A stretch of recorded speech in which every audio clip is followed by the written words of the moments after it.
Welcome to the Monetary Mixtape with Will Hoffman, founder of Hoffman Wealth Management. In this podcast, we help fellow Gen Xers simplify complex wealth issues that are important to Gen X. We do this by cutting out the mundane material and using a refreshing approach to finances in a way this skipped generation appreciates. Join us for this ride where we explore financial planning and wealth management as Will Hoffman draws from almost 20 years of experience and brings to you qualified guests to help be your latchkey to tricky monetary affairs. Welcome back to Monetary Mixtape with your host, Will Hoffman. This is part 2 of a conversation with Will and his guest, Cam Marston. Welcome back to part 2 of my conversation with Cam Marston.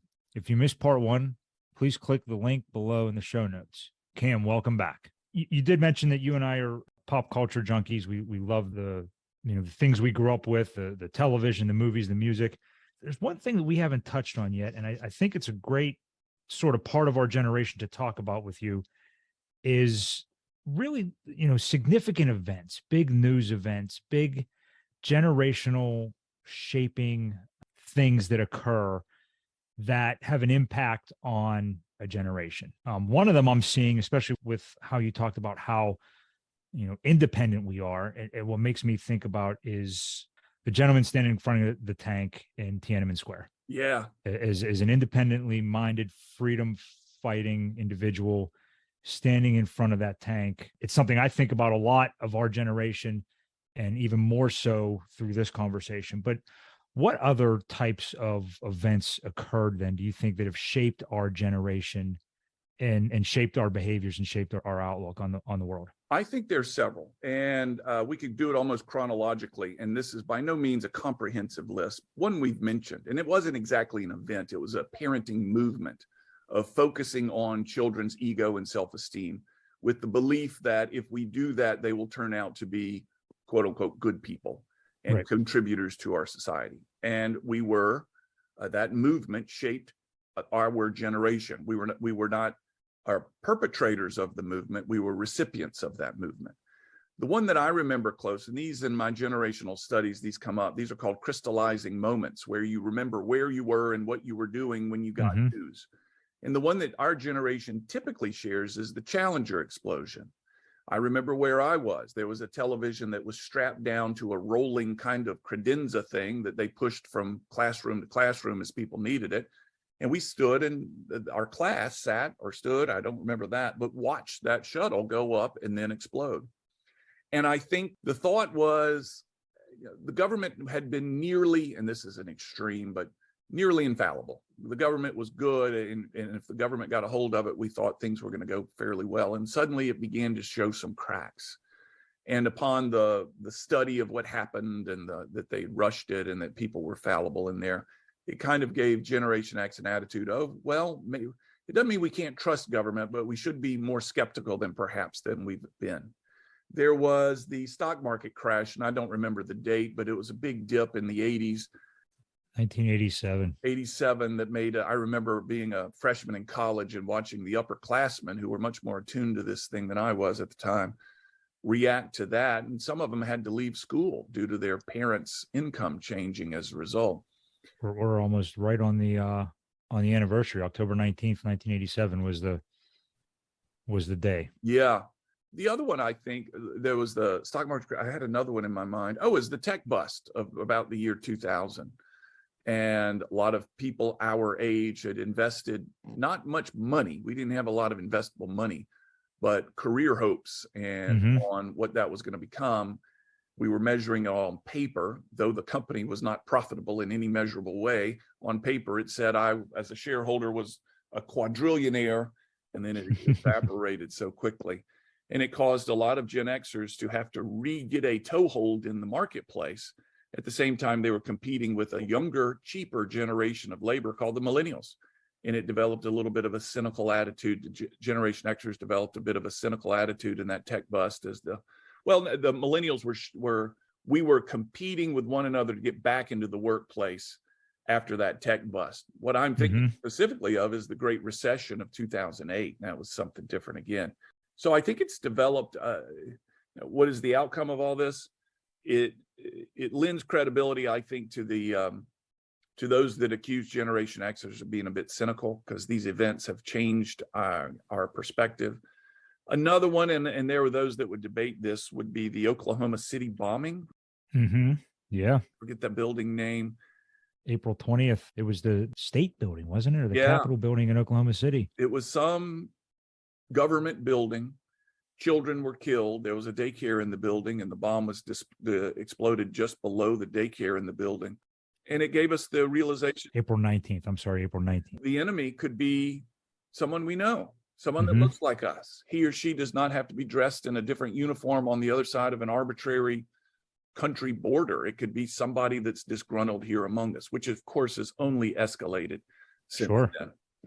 So these are the because I said April 20th. April 20th was Columbine. Columbine. There you go. Which is another little bit. We were later. I think I was in college for Columbine, but still obviously impacted. And all of these are really pointing to why we're so cynical and why we're skeptic and why we take our time to make decisions, because good things have been taken from us quickly, like the tech wreck, like the Challenger crash, such an optimistic time with the first teacher going into outer space.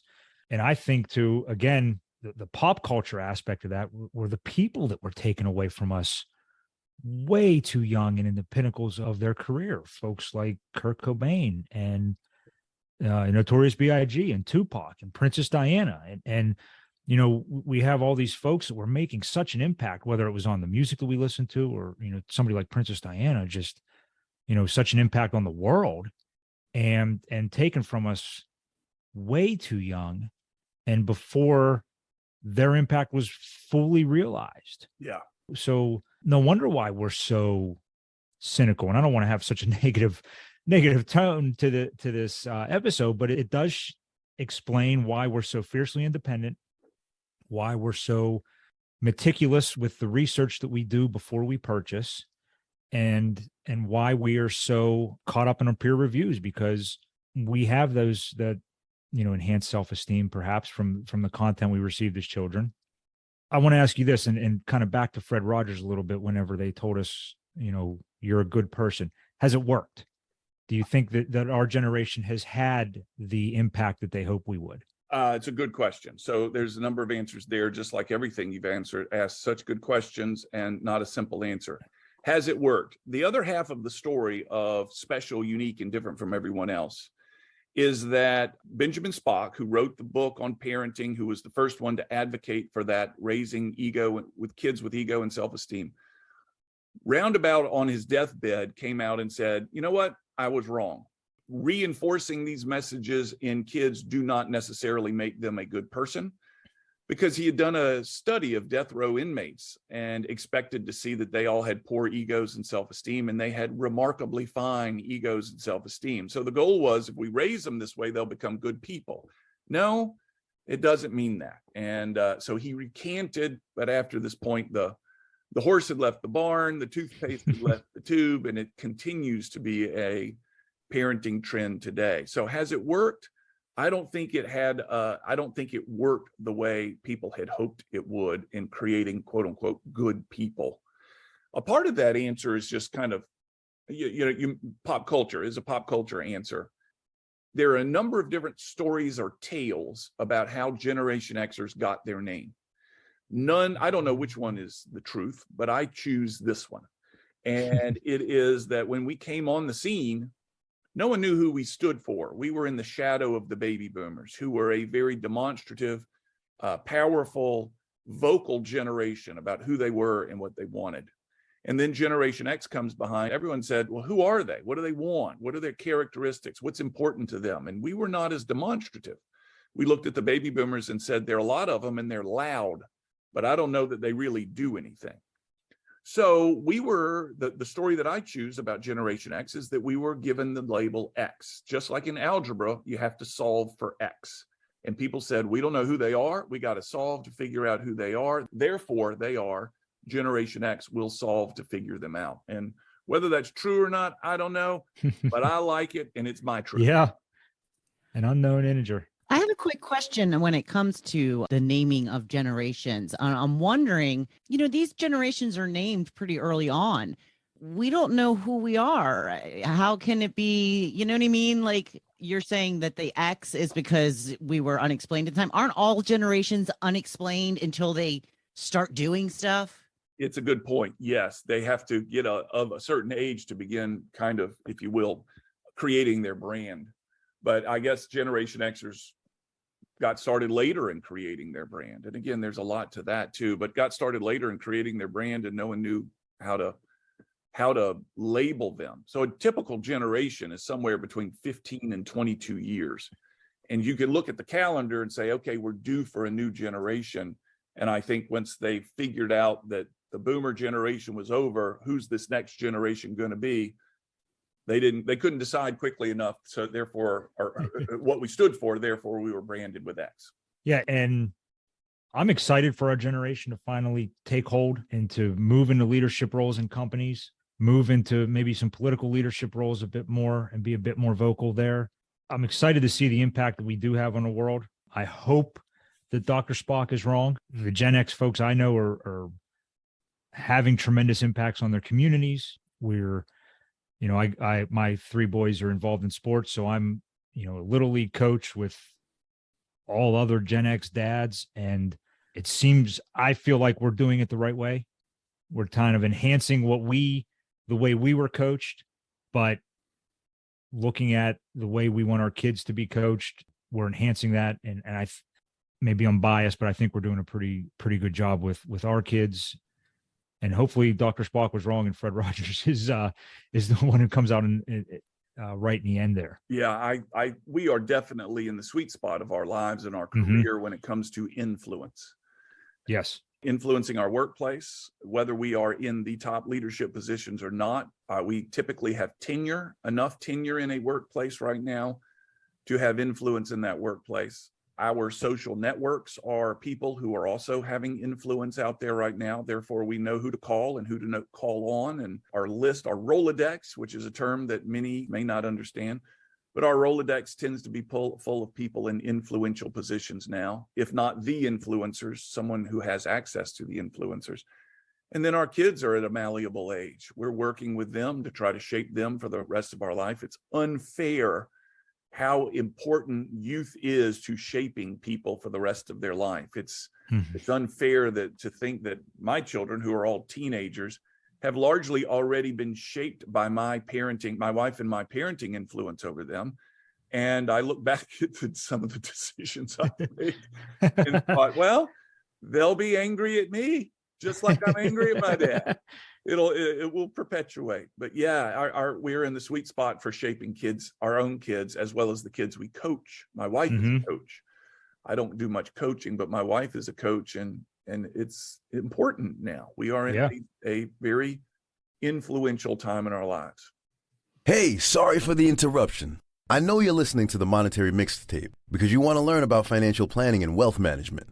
If you have any questions at the end, please head over to www.hoffmanwealth.com or look in the show notes to schedule a call with us. So while we're also at an influential time in our lives, we're hitting our peak earning years. Yep. We're hitting our peak accumulation years. We're starting to turn our focus to tuition bills coming due. We're turning our focus to our own retirement. If my math is correct, the oldest Gen Xers are right around 57 years old. Yeah. And starting to zero in on their own retirement in the next 5 to 10 years. So when it comes to our money, what does Gen X, what kind of attitudes and expectations do they have of their money, of their retirement, of their ability to accumulate and spend? It's a good question. I've not found a conclusive answer on Generation Xers and their retirement. As many as my people I engage with, particularly in your world of financial services, so many of these financial advisors say, I like my work. I'm going to narrow down my client base to a small group of people I cherish, and I'm never going to retire. I'm just going to work with those people until it's over. There are others that I know, peers of mine, that are eager to get out ASAP, get out and hope that the nest egg that they've created in their 401k will do what they need for them. As we're talking, the market is in extraordinary disruption. There's talk of another interest rate hike. So I think there's in the Generation Xer, there's just like so many other chapters of their lives, there's skepticism of what this is going to look like. I mean, how many times it seems like each generation out there has been the one where Social Security is going to run out. Right. We're the generation Social Security is going to run out on him. I said that. The boomers have said that. My children are saying that, though they have just barely learned what Social Security is. But I think there's concern, there's worry, there's skepticism. I was sitting having a beer with a buddy of mine last night in the financial services industry, and he told me that annuity sales are through the roof across the board. Not just his company, but every. I think reflecting fear and skepticism of the future. I want a guaranteed return, guaranteed performance, whatever the terminology may be, that is reflective of perhaps a Generation X attitude towards the future of, I can't guarantee, I can't count on anything with much certainty. I'm going to put the money where there is the most certainty. So Gotcha. I think it's all over the board. The common theme is a touch of cynicism, a bit of skepticism. Okay. And that's different from a lot of other generations? You know what? It's a good question. Is this a life stage that we're referring to, or is this a generational attitude? I don't know. It's a great question. Okay. The last few years have been those crystallizing moments. You know, we've used the word unprecedented many times since the spring or late winter of 2020. How do you think that has shaped our generation? Because, you know, we were right in the middle of that ascension to career heights, to, you know, things being comfortable in the workplace and kind of getting a grasp on our careers and our earnings and our spending. And then, I mean, it wasn't just Gen X. The rug got pulled out from all of us when it came to COVID.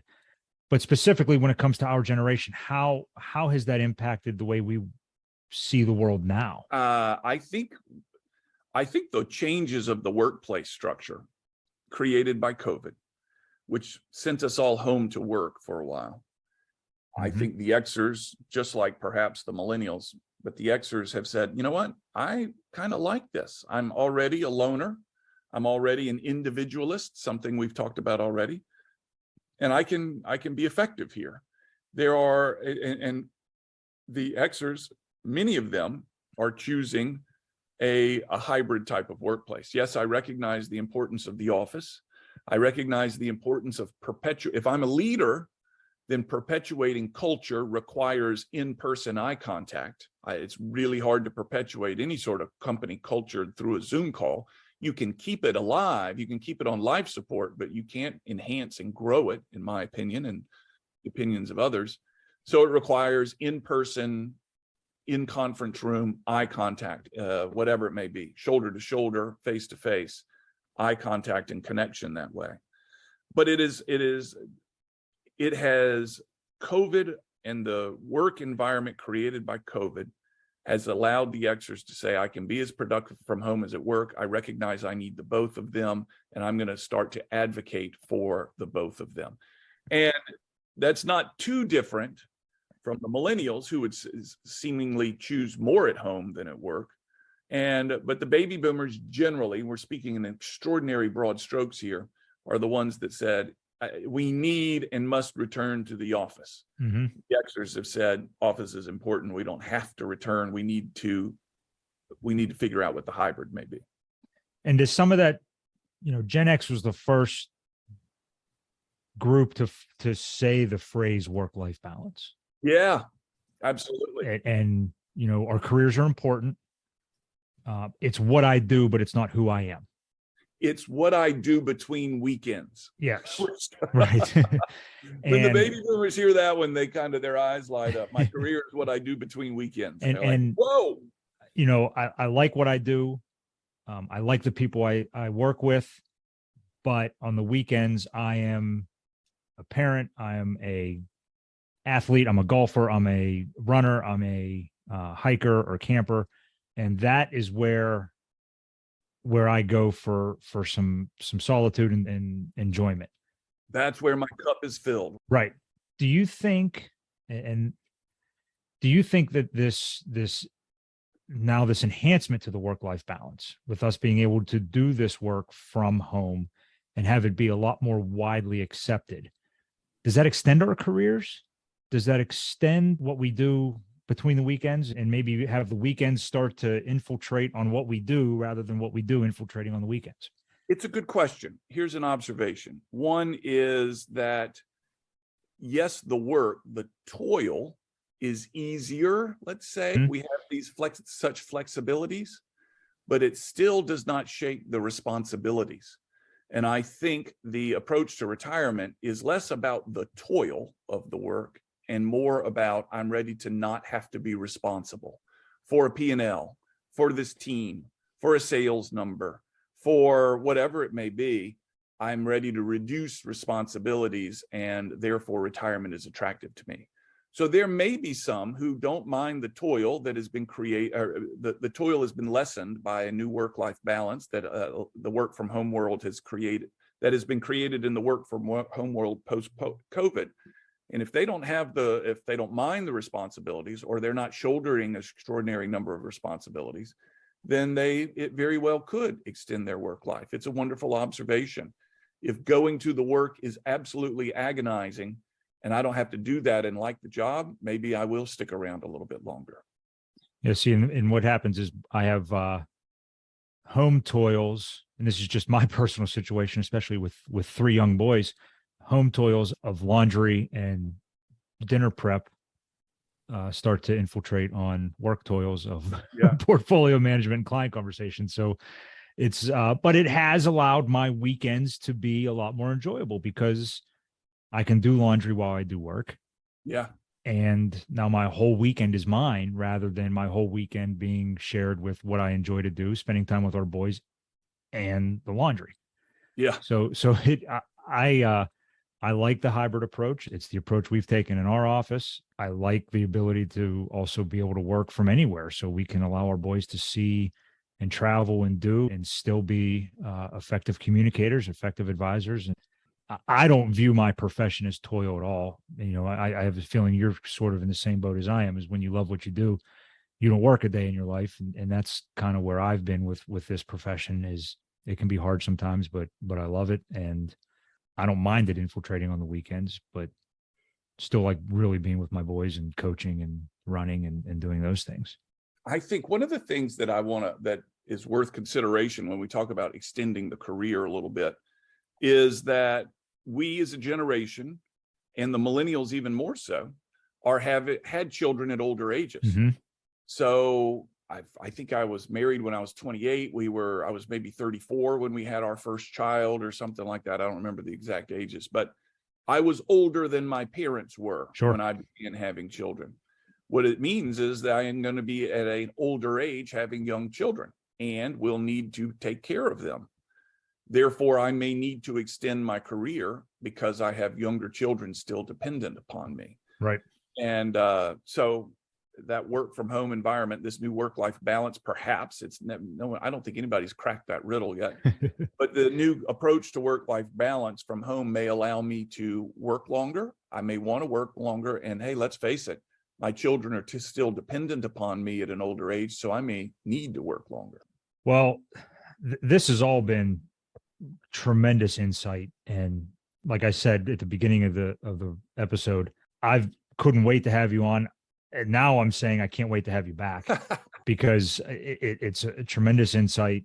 I think our listeners are going to take a lot from this. I know as I continue to have on guests and record podcast episodes, your insight's going to be echoed through our exploration of Gen X and how we manage our money. And we're going to get into a lot of topics that I'm always going to be looking for your insight on. So again, I really appreciate you coming on the Monetary Mixtape. I already can't wait to have you back on the Monetary Mixtape. I do want to make sure our listeners do know how to either get in touch with you or learn more from you, where you're releasing content and where they can see you next. I appreciate the opportunity for the promotion. My website is cammarston.com, CAMMARSTON.com. There you will find my both radio show and podcast. It's one and the same thing. and it explores trends in the workplace, the workforce, and the marketplace. So I find people that can talk about trends shaping their business. You can also find the commentaries that I do that I kind of started out of boredom, wondering, I need a creative outlet. So I do commentaries for Alabama Public Radio that are broadcast every Friday, 3.5 minutes of what I try to make humorous and insightful stuff. And you'll find them on that same website as well. And I'm starting to get the calendar together for the upcoming year. And we've got some great financial services clients that are looking at kind of sponsoring me to tour on the topic of the book that you and I referenced, the Gen Savvy Financial Advisor. I'm not exactly sure what the dates will be yet, but keep an eye out for me on the agenda if you're going to any financial. Yeah, I always look forward to our paths crossing. Yeah, I appreciate it. So I want to throw one name to you quickly. Okay. A person who I feel left us way too soon, and that is Philip Seymour Hoffman. You remember him, the actor? I thought he was incredible in everything he did. Yes. And he left way. No relation.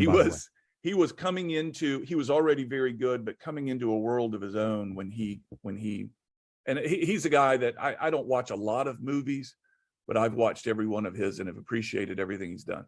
Yes, the one I remember him most, and he's done a lot. From Capote to, he was really funny in the movie Along Came Polly. Yes, with Ben Stiller and Jennifer Aniston. He was really funny in that movie. Twister, just to name a few of the Gen X movies. What's the other one? With Matt Damon. The one that I think of him in is The Big Lebowski. He played a minor role in that, but was still very funny, a supportive role in that. But he was a stage actor. Moneyball. He was the manager in Moneyball, and I'm looking it up right now. The Talented Mr. Ripley. That's what he was in with Matt Damon. I thought this guy's going to be a stage and screen spectacular, not just good, but spectacular. Yes, and he's one of those guys like Kurt Cobain and so many that you've listed that I thought that's just a shame, Yes, because that's one of ours. A remarkable talent. Now you mentioned that name, and John Candy and Tommy Boy. Oh right, I can see his Farley. Chris Farley. Yeah, all guys. Way too early. I think of Chris Farley because Gen X. Be prepared and make sure you're sitting down when I share this one with you. But Adam Sandler was just on the cover of the AARP magazine. I saw that. Yeah. That made me take a step back and start to do some math about our existence and our age. Well, again, Cam, thank you so much. I like I said, can't wait to have you back on. Can't wait for our listeners to hear this and to start following your content. If you're in a leadership position within your company, Cam is definitely somebody to follow and to understand when you're managing folks. If you're in a sales position and struggling to understand the generations and the buying process, Cam is someone to follow to understand that and really have the impact on your career that he has had on mine and our firm here. And if you are listening, thank you for listening to the Monetary Mixtape. Wendy, I'll let you take it home from here. I wanted to ask, how do people get in touch with you? As always, it's hoffmanwealth.com. I'm on LinkedIn. The links are always in our show notes from the Monetary Mixtape, but hoffmanwealth.com, you can book a call with us right there. And that's the easiest way to get in touch with us. Thank you, Will. Thank you, Cam. And thank you for joining us on Monetary Mixtape. Please like, follow, and share with your friends. Until next time, I'm Wendy McConnell. Don't bounce just yet. The street lights haven't come on. Thank you for listening to the Monetary Mixtape podcast. If you thought this episode was dope, then click the follow button to be notified when we drop a new episode. Visit our website at hoffmanwealth.com or give us a call at 724-522-5411. And don't forget to click the follow button to be notified when new episodes become available. The information covered and posted represents the views and opinions of the guest and does not necessarily represent the views or opinions of Hoffman Wealth Management. The content has been made available for informational and educational purposes only. The content is not intended to be a substitute for professional investing advice. Always seek the advice of your financial advisor or other qualified financial service providers with any questions you may have regarding your investment planning. Securities offered through LPL Financial, member FINRA SIPC. Investment advice offered through Private Advisor Group, a registered investment advisor. Private Advisor Group and Hoffman Wealth Management are separate entities from LPL Financial. All performance referenced is historical and is no guarantee of future results. All indices are unmanaged and may not be invested into directly.